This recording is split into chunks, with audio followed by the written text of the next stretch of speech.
Hello everyone, welcome back to my channel. तो दोस्तों, स्वागत है आप सबका हमारे चैनल पर, जहां हम बातें करते हैं फैशन, ब्यूटी, लाइफस्टाइल, पूजा पाठ से जुड़े हुए ऑल इन टॉपिक पर। और मैं आपके साथ शेयर करती हूं अपनी लाइफ का एक्सपीरियंस। तो दोस्तों, हरे कृष्णा, राधे राधे, हैप्पी दिवाली। आप सभी लोगों को अभी से दिवाली की ढेर सारी शुभकामनाएं। और आज मैं आपको दीपावली की संपूर्ण सरल पूजा विधि बता रही हूँ, जो हम लोग आमतौर पर सभी कर सकते हैं। ये वीडियो डिटेल में भी अपलोड्स हैं, मैंने करके पूजा दिखाई है और वैसे भी मैंने लोग शेयर किया हुआ है। तो आप प्लेलिस्ट मैंने दीपावली की पूरी बना के जो है अपलोड कर दी जो है चैनल पर, आप उसे प्लेलिस्ट को चेक कर सकते हैं। तो चलिए हम चलते हैं दीपावली की तरफ। सबसे पहले तो हम लोग एक चीज़ ये लेते हैं, बहुत सारे लोगों को ये कन्फ्यूज़न है, ये दीपावली वाले दिन व्रत रहा जाता है। तो देखिए, जो कार्तिक स्नान कर रहे हैं उनका तो व्रत चल ही रहा है, जो नहीं कर रहे हैं, आप रहना चाहते हैं तो रह सकते हैं। लेकिन दीपावली चूँकि हम एक उत्सव के स्वरूप में मनाते हैं, सो आवश्यकता नहीं है। फिर भी अगर आप रहना चाहते हैं तो ये अपनी श्रद्धा की बात है, बिल्कुल रह सकते हैं। तो चलिए दीपावली पूजन की बात करते हैं कि हमें शाम में दीपावली पर माता लक्ष्मी का पूजन कैसे करना है। सबसे पहले एक बात याद रखिए कि जब हम माता लक्ष्मी का पूजन करते हैं और अगर हम ये चाहते हैं कि माता लक्ष्मी हमारे यहाँ जो है वो स्थापित रहें, हमेशा सदैव निवास करें, तो साथ में श्री हरि विष्णु का पूजन ज़रूर करें, क्योंकि वो उनके पति हैं और जहाँ पति रहते हैं वहीं पत्नी भी रहती है। तो इस बात का हमेशा ख्याल रखें। सर्वप्रथम आप एक चौकी ले लें, चौकी पर आप एक पीले रंग का आसन बिछा लीजिए। बहुत सारे लोग कहते हैं दीदी आप बताती हैं, करके दिखाया करिए और अच्छा लगेगा। देखिए, हमें हर चीज़ मनोरंजन के लिए नहीं चाहिए, हमें कुछ चीज़ें अपने ज्ञान के लिए भी चाहिए, है कि नहीं। मनोरंजन ही ज़रूरी नहीं होता है, ज्ञान बहुत महत्वपूर्ण होता है। वैसे भी वीडियो में करके पूजा दिखा चुके हैं, आप चेक करिएगा, आपको सारी डिटेल्स उनमें मिल जाएगी। सो एक चौकी ले लें, चौकी लकड़ी की ले लें, दोनों तरफ या चारों तरफ केले के खंभ ज़रूर बनाएं। इससे माता लक्ष्मी अत्यधिक प्रसन्न होती है। नहीं है आपके पास तो आप पेड़ ले लीजिए, कुछ भी ले लीजिए, केले के पत्ते ही बांध लीजिए, ये ज़रूर लगाएं। उसके बाद जैसे मैंने आपसे कहा कि चौकी पर आप एक पीले रंग का वस्त्र बिछाइए सबसे पहले। उसके ऊपर आप एक गुलाबी रंग का भी वस्त्र बिछा सकते हैं, गुलाबी नहीं है तो लाल रंग का वस्त्र बिछा सकते हैं। इस पर आपको श्री हरि विष्णु जी और माता लक्ष्मी इन दोनों की स्थापना करनी है। आपके पास विग्रह हैं, आप विग्रह रख लीजिए, नहीं है आप फोटो रख लीजिए। बहुत सारे लोग मिट्टी की मूर्तियाँ लाते हैं, जैसे कि मैंने आपको बताया कि हर बार बार लक्ष्मी विसर्जन करना उचित नहीं होता है। फिर भी अगर आप लोग, बहुत सारे लोग लाते हैं, फिर भी लाना चाहते हैं तो बिल्कुल ला सकते हैं। उनके साथ आप विष्णु जी अवश्य लेकर आएँ। कोशिश करें इस समय आप जब जो विग्रह ला रहे हैं, वैसे तो पीतल की धातु बहुत शुभ मानी जाती है, ये वैसे भी सोने का एक उपकलर होता है। सो अगर ये है तो लक्ष्मी स्वरूपा कलर माना जाता है। ठीक है, नहीं मिल पा रही तो आप कोशिश करिए कि लक्ष्मी विष्णु जी की जो मूर्तियाँ ला रहे हैं उसमें गोल्डन कलर जो है अत्यधिक हो, गुलाबी, गोल्डन और पीला, ये कलर बहुत महत्वपूर्ण हो जाते हैं पूजा में। महत्वपूर्ण इसलिए हो जाते हैं क्योंकि ब्राइट कलर होते हैं, और जब आप ऐसी चीज़ों से जुड़ते हैं तो वो आपको एक पॉजिटिविटी, एनर्जी तो ज़रूर ही देते हैं। सो आप एक पीले रंग का वस्त्र बिछाकर उस पर गुलाबी रंग का या लाल रंग का वस्त्र बिछाकर माता लक्ष्मी, श्री हरि विष्णु जी की स्थापना करें। साथ ही साथ आप कुबेर जी की स्थापना करें, श्री गणेश जी की स्थापना करें, माता लक्ष्मी का वाहन उल्लू की स्थापना करें। ठीक है, इतनी चीज़ें तो बहुत महत्वपूर्ण है। अगर आपके पास हो तो आप दक्षिणावर्ती और वामावर्ती ये दोनों शंख भी रख सकते हैं। दक्षिणावर्ती शंख माता लक्ष्मी का स्वरूप होता है, इसमें चावल भर के आप पूजा वाले स्थान में रखें। इस शंख को बाद में आप अपने मंदिर में रख सकते हैं। इसी प्रकार से वामावर्ती शंख, उसको आप जो है भगवान विष्णु का प्रतीक माना जाता है और उसको भी आप मंदिर में रख सकते हैं। दक्षिणावर्ती शंख हमेशा राइट हैंड पर खुलता है, वामावर्ती शंख लेफ्ट हैंड पर खुलता है। कच्छप जी हैं तो उनको भी रख लीजिए। श्री लक्ष्मी जी से संबंधित जितनी भी चीज़ें आपके पास हैं उनको ज़रूर पूजा में शामिल करिए। इसके बाद गणेश जी को प्रार्थना करके आवाहन करिए। उनका आप आवाहन कैसे करेंगे? पान के पत्ते पे सिपाड़ी द्वारा उन्हें बना लीजिए, धूप, दीपक, नैवेद्य, स्नान सब करा के उनका जो है शुद्धिकरण करके उनका आवाहन करिए। उनका आवाहन करने के बाद कलश की स्थापना करिए। इस दिन कलश में विशेष चीज़ें आप डाल सकते हैं, जैसे कि हमने पीतल का कलश लिया, उस पर आप स्वास्तिक बनाइए कुमकुम चंदन से। उसके बाद कलावा बांधिए, जल गंगा जल डालिए, कच्चा दूध डालिए, लौंग, सिपाड़ी, इलायची, बताशे, पुष्प, कच्चा दूध और पान के पत्ते के साथ साथ आप एक चांदी का या एक सोने का सिक्का डालने से आपके जीवन में धन संबंधित समस्त समस्याओं का नाश होता है। ठीक है, और माता लक्ष्मी का आगमन होता है और वो आप पर सदैव प्रसन्न रहती हैं। ठीक, इस प्रकार से आप उस कलश को स्थापित कर लीजिए। कलश के ऊपर कटोरी में आप चावल या गेहूं भर के रख सकते हैं। उसके बाद आप पर निर्भर करता है कि आप क्या रखना चाहते हैं, दीपक कलश रखना चाहते हैं या नारियल कलश रखना चाहते हैं। आप जो भी कलश रखना चाहते हैं दोनों में से रख सकते हैं। अति उत्तम है आप नारियल कलश रखिए। ठीक है, श्री जो नाम है ना वो लक्ष्मी जी का ही एक नाम है और नारियल को भी हम श्री कहते हैं। सो आप ज़्यादा बेहतर है कि नारियल का कलश रखिए। नारियल का कलश रखने के बाद आप 3 दीपक प्रज्वलित करिए जो कि पूरी रात जले। प्रयास रखिए कि ये दीपक जो है वो पूरी रात जलने ही जलने चाहिए। जैसे कि एक माता लक्ष्मी और हरि विष्णु जी का, इन दोनों के लिए एक ही दीपक जलेगा। एक श्री गणेश जी का और एक श्री कुबेर जी का। धन के देवता कुबेर जी भी माने जाते हैं।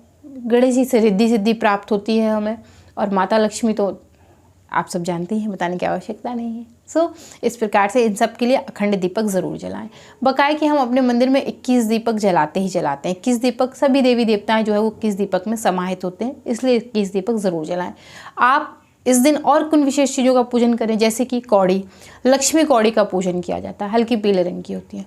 गोमती चक्र, 11 गोमती चक्र का पूजन किया जाता है। इसके बाद आपके पास जो भी लक्ष्मी से संबंधित चीज़ें आप उनका पूजन कर सकते हैं। एक थाली में जैसे कि आपके घर में गोल्ड के गहने, उनको रख के उनका पूजन ज़रूर करें, वो लक्ष्मी का ही स्वरूप होते हैं। कुछ नोट होते हैं हमारे पास विशेष प्रकार के, हम रखे रहते हैं, सब घरों में मिल जाते हैं, अगर वो हैं तो उनका पूजन करें। कहीं भी लक्ष्मी को बंद मत रखिए आज के दिन, उनको खोल के बाहर निकालिए, पूजन करवाइए। आपका जो लॉकर है वहाँ पर भी पूजन करिए, उसको भी खोलिए, भले थोड़ी देर के लिए खोलिए, अगर ज़्यादा कीमती है तो आप थोड़ी देर के लिए खोलिए, लेकिन खोलिए ज़रूर। उसके बाद आप पंचरत्नों का इस दिन पूजन करते हैं, जैसे नीलम, पुखराज, पन्ना, मोती, जो भी आपके घर में पंचरत्न हो, 7 रत्न हो, जो भी रत्न आपके घर में हो, उनका आप एक कटोरी में रख के पूजन ज़रूर करें। 5 प्रकार के पत्थर भी बाजार से ले सकते हैं। अगर रत्न नहीं है तो किसी प्रकार के, जैसे यहाँ होता घर में लोग नहीं पहनते या नहीं है, तो आप पंसारी की दुकान से 5 प्रकार के रत्न ले सकते हैं, उनका भी पूजन जो है वो कर सकते हैं। रतन, गोमती चक्र, कौड़ी, ये सब माता लक्ष्मी के ही स्वरूप माने जाते हैं। आपके पास शंख है तो आप उनके भी पूजन करिए, विशेष प्रकार के शंख लोगों के पास उपस्थित होते हैं, उनका पूजन करिए। उसके बाद आप माता लक्ष्मी को श्रृंगार की सामग्री ज़रूर अर्पित करिए। इसको तो आप बिल्कुल मत भूलिएगा, श्रृंगार की संपूर्ण सामग्री माता लक्ष्मी को ज़रूर अर्पित करिएगा। ये आपको परम सौभाग्य की प्राप्ति दिलाता है। इसको करने के बाद अगर आपने घर में गोलक जोड़ रखी है, उनका पूजन करिए। झाड़ू का विशेष पूजन होता है इस दिन, तो पूजा के आप मंदिर को साफ करने के लिए भी एक झाड़ू ला सकते हैं और उसका ही पूजन करके, या तो नहीं तो आप 2 झाड़ू लाइए। एक झाड़ू आप पूजन करके अपने बेड के नीचे छुपा के रखिए। कहते हैं इससे माता लक्ष्मी सदैव आपके घर में वास करते हैं, इसलिए हम लोग झाड़ू में कभी लात नहीं मारते। और दूसरी झाड़ू आप मंदिर में भी रख सकती हैं, मंदिर की साफ़ सफाई के लिए। तो उससे क्या होगा, आपके मंदिर की झाड़ू भी अलग हो जाएगी और वो पूजा हो जाएगी तो मंदिर की ही रहेगी, कोई दूसरा व्यक्ति उसे छुएगा नहीं। सो इस दिन झाड़ू का पूजन चूँकि विशेष होता है, तो आप 2 झाड़ू जो है वो ज़रूर लेकर आएँ और उनका पूजन ज़रूर करें। इस दिन ग्वालनी का भी पूजन होता है, मिट्टी की ग्वालनी आती है, जोड़े से हम उनका भी पूजन करते हैं। सो आप वो भी ले लें, उनका भी पूजन कर लें। जो भी चीज़ है आपके पास लक्ष्मी से संबंधित, याद रखिएगा उनका पूजन अवश्य होगा। चांदी के गिलास या चांदी के लोटे में माता लक्ष्मी के लिए एक लोटे में पानी भर के अवश्य रखें। एक कलश भी रख सकते हैं आप अलग से, उसमें आप चांदी के कुछ सिक्के या कोई चीज़ जो है आपके पास सिल्वर की है, सोने की है, चांदी की, उसको डाल के ज़रूर रखें।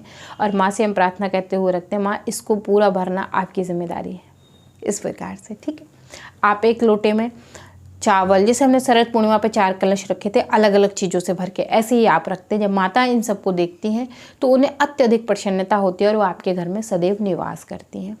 ये सब पूजन करने के बाद आप माँ को जो भी आपने भोग बनाए हैं, श्री हरि विष्णु जी को, गणेश जी को, सबसे संबंधित जो भोग बनाए वो भोग अर्पित करिए।